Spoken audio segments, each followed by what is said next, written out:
Nate, if you can think of one game that I'm probably going to talk about that just occurred this past week, what NFL game do you think I'm going to pull out my britches?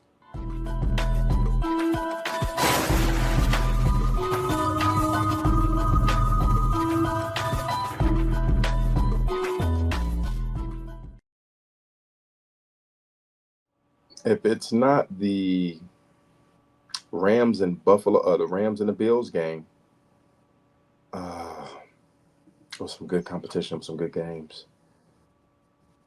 You don't have to Minnesota guess dominated. anymore. You don't have to guess anymore because you got it. Rams and Bills, Nate.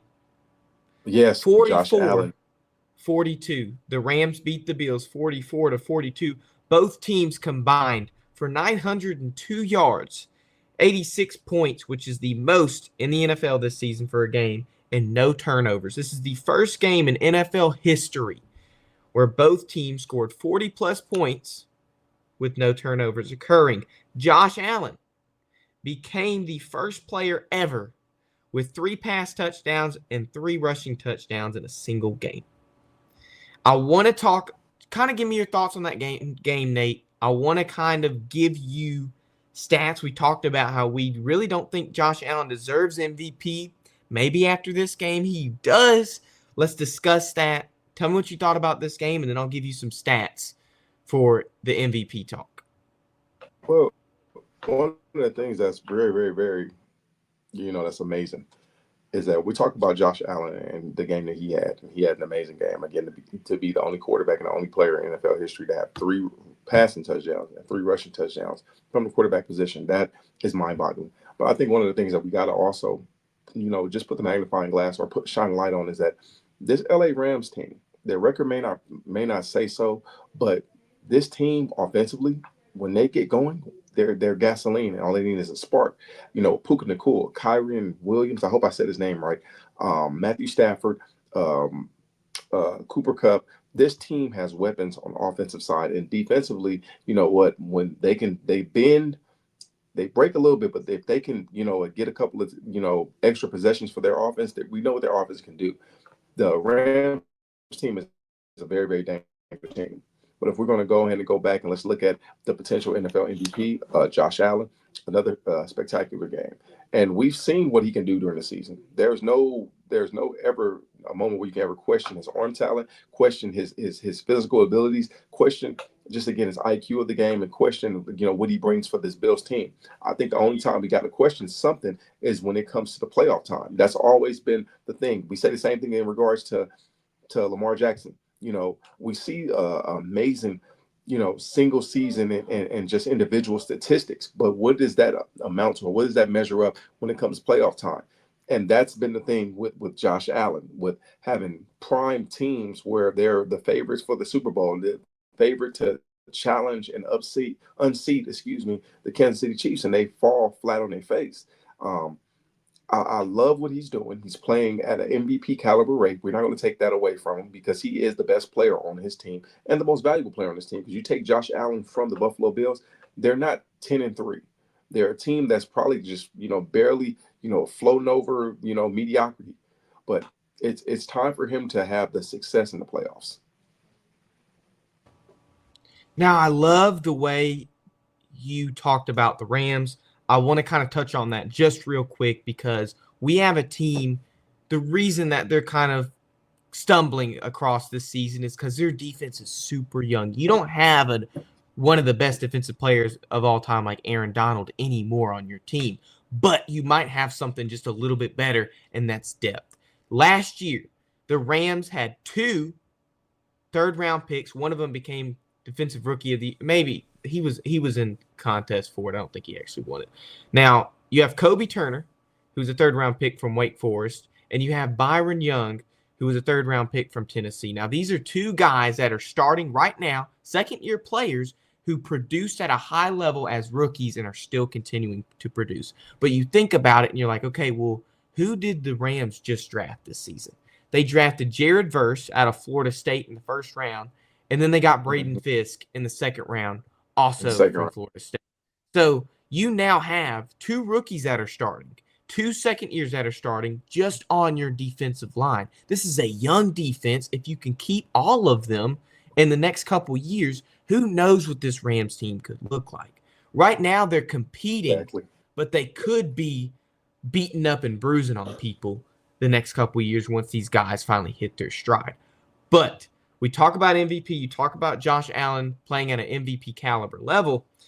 Let's compare him to the guy who we think was the front runner in our minds for MVP. Let me give you some stats for Josh Allen on the year after this game.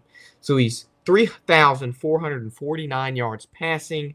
That's scrimmage yards. I'm sorry, scrimmage yards. 3,449 scrimmage yards. I like to pool all-purpose yards because when you look at an MVP award, you really have to consider what this player is doing on all aspects of the game, not just passing. I feel like if you can control the running game, you should be able to include that in your MVP campaign. So that scrimmage yards, 31 touchdowns. He has 6 turnovers on the year. 5 of them are picks. 1 of them is a fumble. He's throwing 64% completion, and he's first in the league in QBR. Now, you compare him to Lamar Jackson. I just told you he has just about shy of 3,500 yards. Lamar Jackson has 3,968 yards of scrimmage, just shy of 4,000 already. 32 touchdowns, but get this, he has 10 turnovers, and he's throwing 67% in the league passing. Now, he's second in pass TDs in the league. You look at their stats, they're almost comparable. I want to say that, but Lamar Jackson has over 500 more yards of offense than Josh Allen. Nate, I give you these stats. Does your opinion change on who you think's the front runner for the MVP after Josh Allen is continuing to break these records? Does he deserve it, or are we still going to give it to the guy that deserves it most, who we think has the best stats in the league? You're probably not gonna like me for this one. Please forgive me. Neither one of them deserve the MVP. The MVP, in my opinion, is in Philadelphia. His name is Saquon Barkley. Um, again, we get so enamored with the quarterback position and so forth, and what both of these gentlemen are doing is something that, again, I can't even put into words. Just again, how the game is transcended, and then the athlete has transcended with these quarterbacks that are running and throwing the ball. We've seen Lamar do this, and Lamar is a phenomenal talent. Josh Allen, phenomenal talent. They're both enigmas because they can take over the game in so many different ways. Like when you game plan against the Baltimore Ravens, and when you game plan against the Buffalo Bills, you don't game plan against these in particular offenses. You game plan around these two individuals because they're the gasoline that make the offense go, that make the engine of that offense go. So, yeah, they're both doing phenomenal things. But in my opinion, the MVP is clear cut Saquon Barkley. Saquon Barkley he hasn't had no down weeks. He has been consistent week in and week out. Now with Lamar and Josh, they've had a game here and there where they weren't their best, but we've seen Saquon just perform at an all-time high. He has quieted a lot of the naysayers and those who have doubted him. He has done just, again, spectacular things with this Philadelphia offense, this Philadelphia running game, and their record proves it. And they're in a position where they can compete for the Super Bowl and be the team that represents the NFC in the Super Bowl. So he's my MVP. Yet I do not take anything away from Josh Allen or Lamar Jackson because they're both two talented individuals.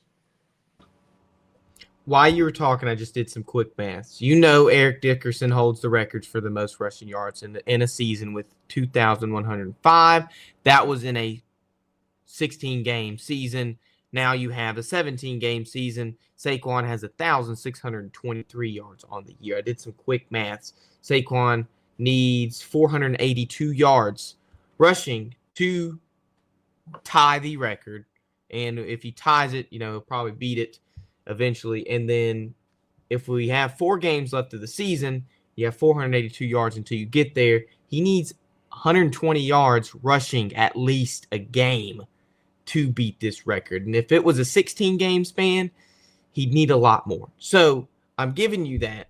Do you think it's possible that Saquon could beat the rushing record? Because I do agree with you. If Saquon can beat the record, he should get MVP. I'm all for it. But in 17 games, he's got a better story. And this is what the NFL loves. They love stories. This is what they do whenever the awards come up. You watch an award ceremony for the NFL, you will be watching at least an hour before you actually get into the award of who wins it. You watch a Hall of Fame ceremony. They'll talk about an hour about Brian Dawkins before he goes up there and gives a speech. When you watch the draft, they talk an hour about the first overall pick before they even pick the dang player. They love stories. Saquon's story is different than Josh Allen's and Lamar Jackson's because you now have the same environment for the two quarterbacks, a different one for Saquon, but now Saquon not only went to a different team, he went to a division rival. You have someone like Tiki Barber going, hey, you're dead to me, Saquon. You went to Philly. You are dead to me. The story is there for Saquon. And really, the odds right now, Josh Allen 1, Saquon 2, Lamar Jackson 3, I wouldn't mind Saquon winning it if he beats the record. If he doesn't beat it, I don't know if I can give it to him. But if he comes close to it, I might be able to. It's just the way I look at numbers and stats. Saquon, obviously, the Eagles would not be what they are without Saquon. You can say that. The MVP of the league, if you took them off their team, would they still perform? The Ravens, you would still perform with Derrick Henry had you take Lamar Jackson off the team. The Bills, you would probably not be a playoff team without Josh Allen. But if you take Saquon off the Eagles, do the Eagles still contend for the postseason? Do they? Yes, they do. I hate to say it, but yes, this team is built. The way this team is built and the way this team is coached by Nick Sirianni, they contend for, again, a playoff position. They contend for the NFC East crown. They contend. They're a team that actually competes. Now, what Saquon does is put them over that hump as far as they're going to win the NFC East. They're going to be a team that you really have to worry about in the playoffs. And again, he gives them that extra boost. So they're still a team that contends whether they have Saquon or not.